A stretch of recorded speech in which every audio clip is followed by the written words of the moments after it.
I'm heartened to see Tristan's music making the rounds on the internet now, and people, like, I even saw a woman say, like, finally discovered, given the circumstances, posthumously finally discovered his music. He was brilliant. I love it. And there's many, if you look at our feed, and Yeah, he was very, very talented. I'm happy to see it. Yeah. That was, and so this was my, so Wednesday, the day that the storm, was basically at our doorstep. That marked week 3 since Tristan's passed. So, and Tristan has Tristan, myself, and my wife have ridden out every hurricane that's came down. Whether we've had some category 3s that we've come down to the condo because we just feel we're safe. But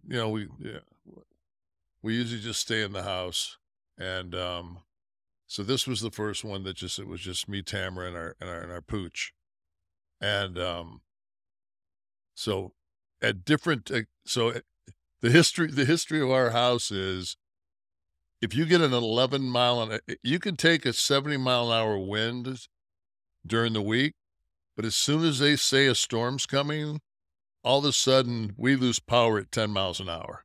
I mean, it's equivalent to what, like, a 40-mile-an-hour wind will destroy a mobile home, but they'll drive that son of a bitch down the interstate in half with some cellophane on it at 80 miles an hour, and the thing's fine. But Right. put it on the ground and let 40 miles an hour hit it, and it's destroyed. So, and we had just went 8 days without power, 20 days before Tristan passed. And I mean, it was one of those things where just like, and our biggest problem is, people say, why don't you have a generator? Why don't you have a generator? I live on a barrier island, and it's so narrow that we don't have natural gas. So you have to bring propane in.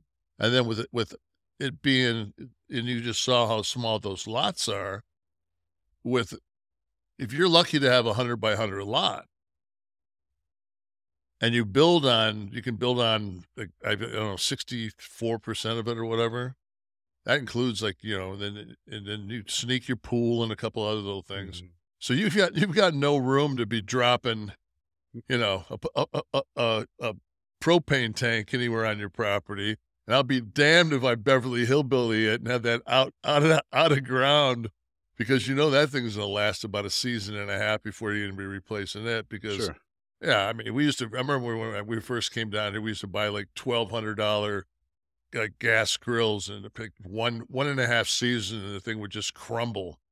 Now it's like we buy a $300 grill, let it die, just call the guy, and he just brings the same one, and he comes the disposable grilling machine. It's exactly what it is, man. It's just like, you live on Can the you get beach. A subscription for that? You just pay a monthly fee, and they ship you the grill every 6 months? I've got to get a hold of them and make sure that I'm not on. I'm probably already paying. I'll be on the subscription thing right now and don't know.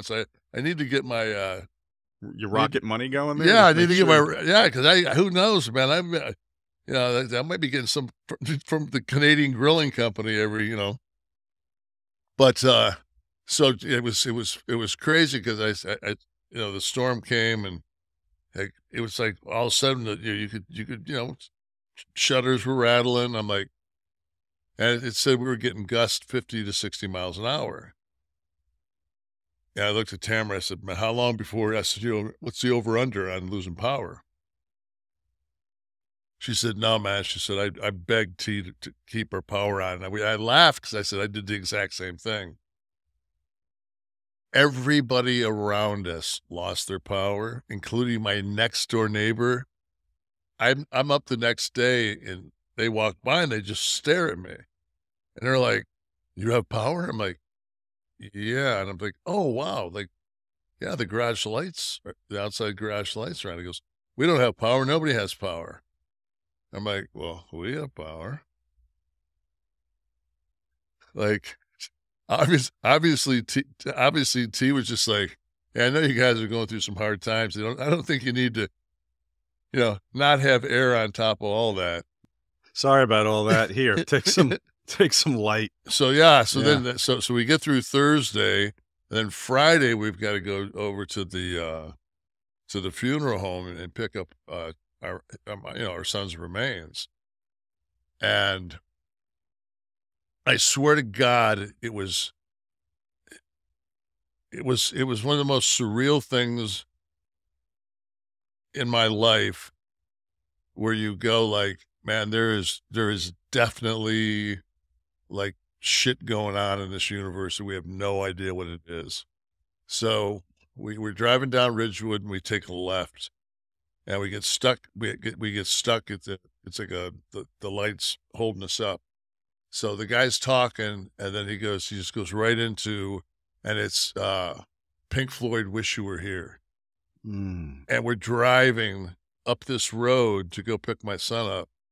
And I don't know if you've ever listened, like, because T and Isaac played that. That was like one of the first covers they ever did, like in 7th grade. And I probably listened to my son sing that song. Like, if there was a song that he would have played to go pick him up, that would have been it. Oh. And like, I got chills right now. And I just, like, Tamara and I we didn't say a word. And I said, man, it's just too, I looked at it, I said, it's just too bad that, the cinematographer didn't pick a better shot than this. This is, pretty rough area we're going through, right? And so we got there and it was like, we went, and I knew how, from actually handling Scott's ashes, at Scott's funeral, like, so, and then she brought out like the big urn, but it was in a box. And she handed it to me and I was waiting for this. And I was just like, whoa, that's just like, this is the pomp and circumstance. This is the supposed to be kind of closure. Like this, just like, there's nothing here. You just gave me an urn of bones. Like this isn't my kid. There's nothing here. There's no energy here. Like this is, and, and they want to, like, they're trying to help you with your grieving. And it's just like, we're cool. Like, we're going to put this in the car. We're going to go home. And now Tamara's like, we sat there today and we're like, what are we going to do? And I was going to bring the big urn down here because we've got another urn. And then we have like, a smaller urn that we're going to, when I go up to Michigan, I'm going to bring a spade and I'm going to dig in between my mom and dad's grave. Mm. And I'm going to put a little urn of T's ashes in between my mom and my dad up in Detroit because he loved Detroit so much. And, but it's just like all this, it's just like every day. And I've been sleeping in his bed. I've been sleeping in his bed like first 3 or 4 nights I didn't. And then it was just like, I'm going to go. And it's like, man, I said, motherfucker had a sweet ass mattress.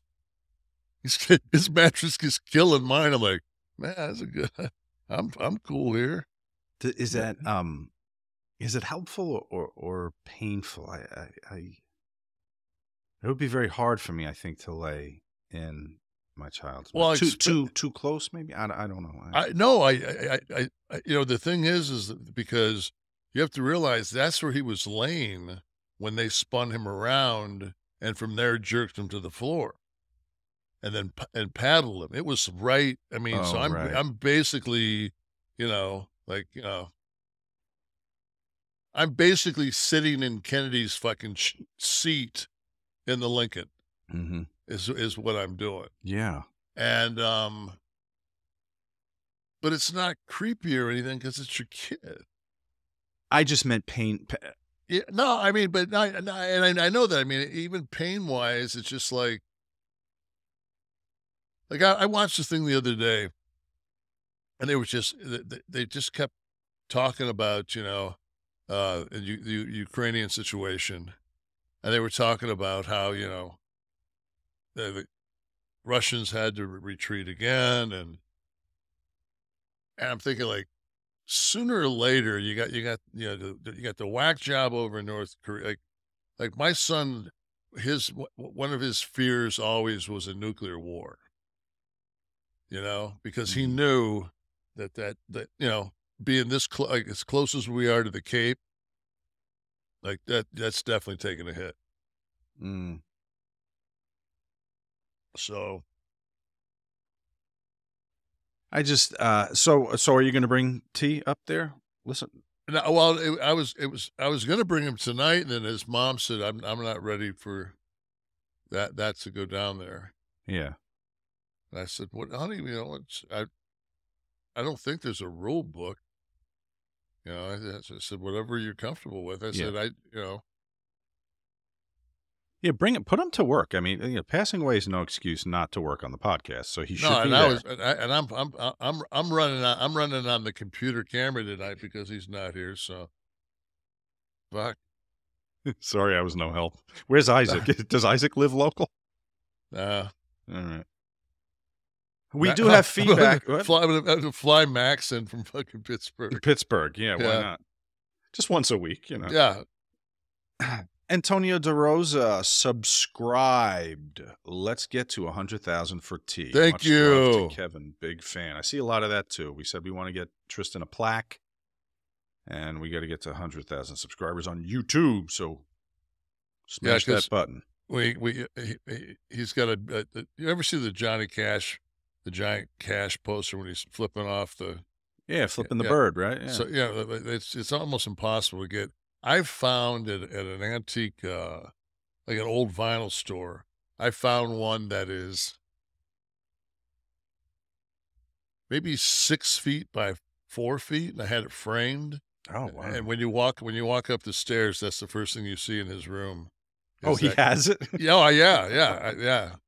So there's a spot right next to it. Is where I'm going to put the his plaque. Fantastic. Yeah, We'll get there. yeah.